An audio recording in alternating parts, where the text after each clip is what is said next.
अच्छा बच्चे, बिस्मिल्लाहिर्रहमानिर्रहीम। Physics chapter number 3, most important long question. Magnetic field की सबसे पहले डेफिनेशन लिख लें। The area around the field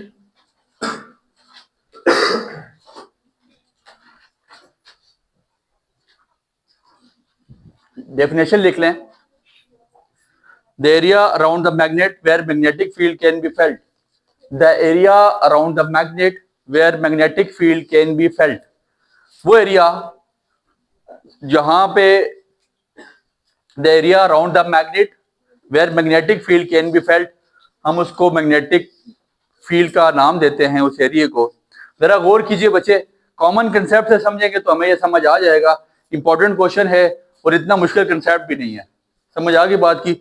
मेरे पास एक कार्डबोर्ड मौजूद है, ये मैं एक कार्डबोर्ड रख रहा हूँ, एक गत्ता या कोई चीज भी कार्डबोर्ड मेरे पास मौजूद है।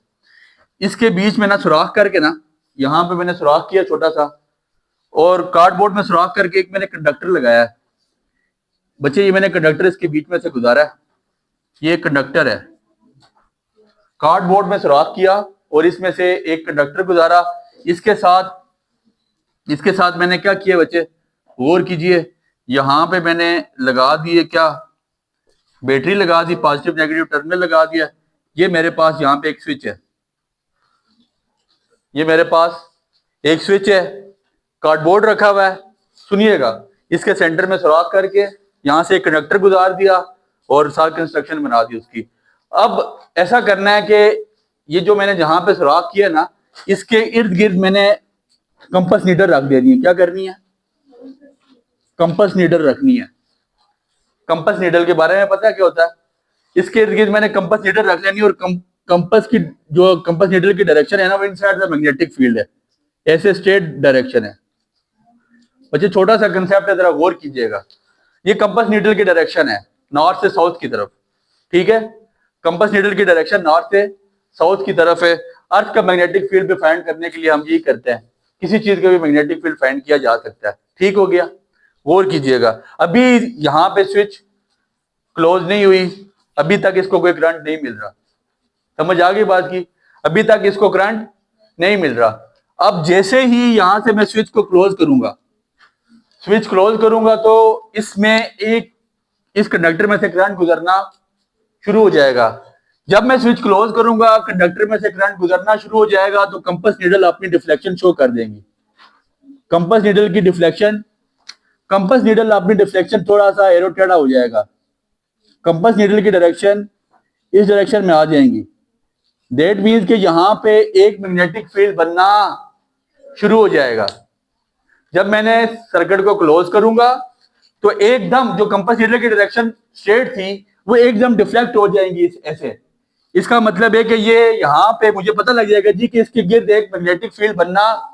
अब आप कंपस नीडल की डायरेक्शन देखें तो आपको नजर आएगा कि कंपस नीडल की डायरेक्शन एक सर्कल बना रही है।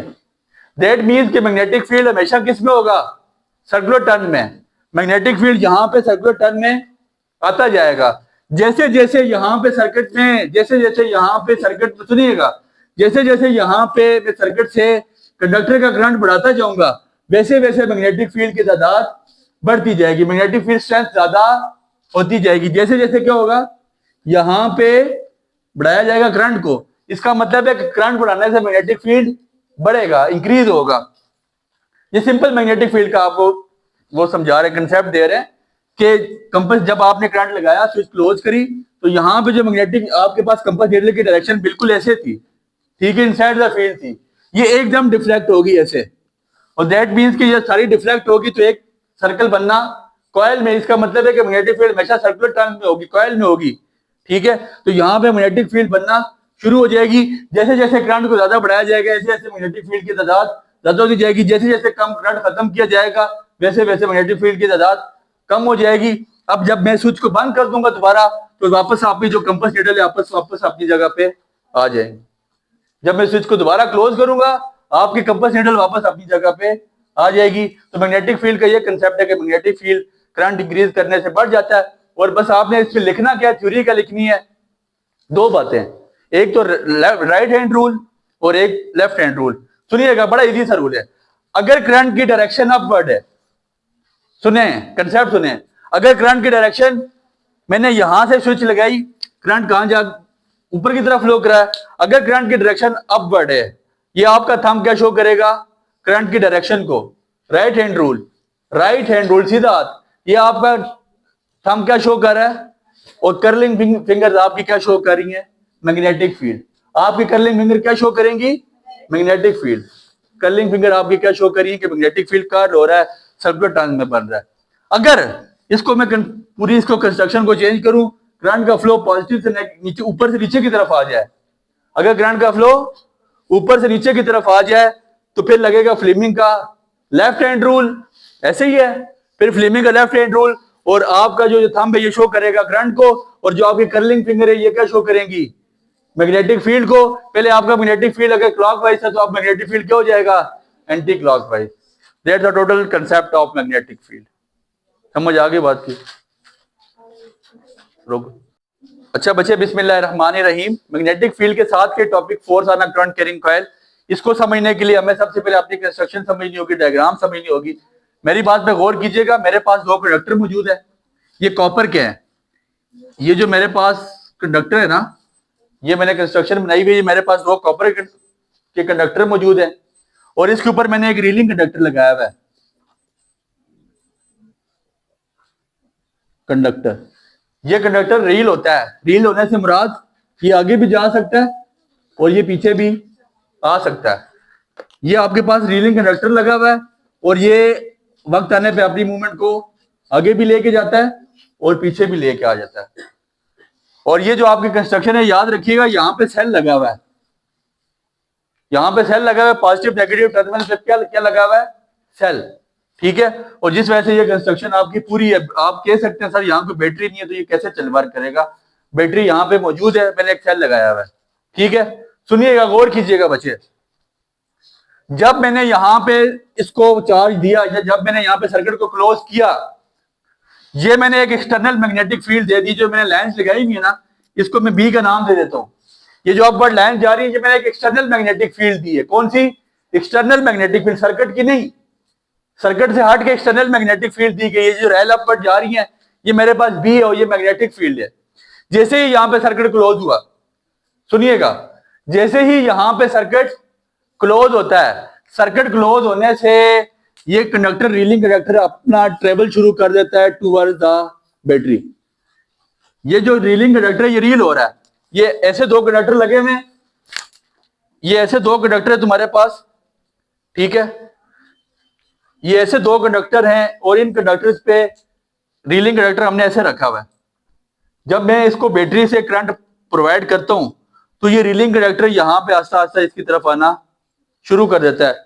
ये जैसे ही इसकी तरफ आता है तो यहां पे एक एक्सटर्नल मैग्नेटिक फील्ड है, एक एक्सटर्नल मैग्नेटिक फील्ड है। जैसे ही यहां पे आता है तो यहां पे एक इंटरनल मैग्नेटिक फील्ड भी बनना, सर्किट के बीच में एक इंटरनल मैग्नेटिक फील्ड बनना शुरू हो जाता है, और कंडक्टर रील होते होते यहां पे आगे आ जाता है। ये आपने जो मैग्नेटिक फील्ड रखना है उस पर आपने परपेंडिकुलर रखना है। ये जो एक्सटर्नल मैग्नेटिक फील्ड होगा, ये याद रखिएगा, ये हमेशा परपेंडिकुलर होगा साइन 90 पे। अगर परपेंडिकुलर नहीं होगा, कोई और वैल्यू होगी, साइन 0 या साइन 180 होगी, तो 0 हो जाएगा। ये गलती नहीं करनी, ये परपेंडिकुलर है मैग्नेटिक फील्ड, ठीक है ना। ये रीलिंग कंडक्टर के परपेंडिकुलर रखे गए हैं। समझ आ गई बात की। जैसे ही बैटरी क्लोज होगी तो ये यहाँ पे इसकी इंटरनल मैग्नेटिक फील्ड बनना शुरू हो जाएगा। और अगर मैं यहाँ पे इसकी डायरेक्शन चेंज कर दूंगा, ये माइनस करूं, ये प्लस करूं, टर्मिनल चेंज कर दूं, टर्मिनल चेंज होने से मैग्नेटिक फील्ड की डायरेक्शन चेंज हो जाएगी, और ये रीलिंग कंडक्टर बजाय आगे जाने के वापस पीछे आना शुरू हो जाएगा। यहां से दो बातें साबित हो रही हैं कि force is directly proportional to current, के फोर्स किसके डायरेक्टली प्रोपोर्शनल है, करंट के। जितना करंट बढ़ता जाएगा फोर्स बढ़ती जाएगी, जितना करंट बढ़ेगा फोर्स बढ़ती जाएगी, उतना वो नजदीक आता जाएगा। ठीक है, दूसरी बात, force is directly proportional to length. जितनी अगर मैं कंडक्टर की लेंथ बढ़ाऊंगा, कंडक्टर की लेंथ बढ़ाने से फिर भी उसकी मोशन तेज हो जाएगी, कंडक्टर की लेंथ इंक्रीज करने से फोर्स बढ़ जाएगी। तीसरी बात, force is directly proportional to B, magnetic field. क्या ये भी मैंने पढ़ा है कि फोर्स किसके डायरेक्टली प्रोपोर्शनल है, जितनी मैग्नेटिक फील्ड बढ़ेगी जितनी मैग्नेटिक फील्ड बढ़ेगी उतनी फोर्स भी बढ़ती जाएगी। समझ आ गई? 3 बातें। चौथी बात, force is directly proportional to sine alpha. Force किसके डायरेक्टली प्रोपोर्शनल है? साइन के। ये आपको बता दिया कि रीलिंग कंडक्टर्स के ऊपर हमने ऐसे मैग्नेटिक फील्ड दी हुई है, ऐसे इंटरनल मैग्नेटिक फील्ड के वो 90 डिग्री बना रहा है। 90 नहीं बनाएगा तो वो 0 हो जाएगा, गौर कीजिएगा। समझ आ गई? Equation 1, equation 2, equation 3, equation 4। Compare equation 1, 2, 3, 4। We get F is directly proportional to ILB sin of alpha। Directly proportional का साइन खत्म करेंगे, F is equal to K ILB sin of, directly proportional का साइन खत्म किया, is equal to K ILB sin of alpha. K की जगह मैं 1 put कर देता हूँ, K is equal to 1, तो मेरे पास F आ जाएगा ILB sin of अल्फा। ठीक हो गया। यहां पे मैंने आपको बताया था कि 90 डिग्री पे है आपके पास एंगल, जो आपका बन रहा है वो 90 डिग्री बनेगा, तो मैंने अल्फा की जगह क्या पुट कर देना है? 90 डिग्री। तो F is equal to ILB sine of 90 degree, sine 91 हो जाता है, तो आपके पास आ जाएगा F is equal to ILB। Sine 90 किसकी इक्वल है? 1 के। तो आपके पास F किसकी इक्वल आ जाएगा? F is equal to ILB sine 90 की जगह मैंने 1 डाल दिया। यहां से मैं अगर B की वैल्यू निकालूं तो मैं निकाल सकता हूं B is equal to F over IL। Magnetic field या मैग्नेटिक फील्ड स्ट्रेंथ किसकी इक्वल हो जाएगा? F over IL। Magnetic field किसकी इक्वल हो जाएगा? F over IL। इधर से यूनिट भी निकाली जा सकती है। F की क्या यूनिट है? न्यूटन।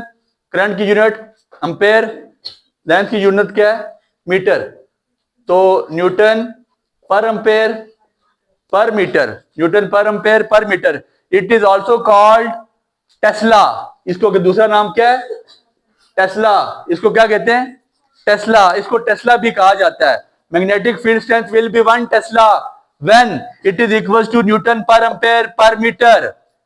समझ आ गई बात की? मैग्नेटिक फील्ड स्ट्रेंथ की यूनिट बन रही है। मैग्नेटिक फील्ड स्ट्रेंथ की आपके पास यहाँ पे यूनिट बन गई। उम्मीद करते हैं कि आपको ये लॉन्ग क्वेश्चन इजीली समझ आ गया होगा। इंपॉर्टेंट लॉन्ग क्वेश्चन है। मैग्नेटिक फील्ड की डेफिनेशन लिखें, right and left hand rule बताएं, और उसके बाद आपने ये कंस्ट्रक्शन करके बता दें। दुआ में याद रखिएगा। बहुत बहुत शुक्रिया। Enjoyed the lecture? Give it a like. Stay updated. Like, subscribe, and comment.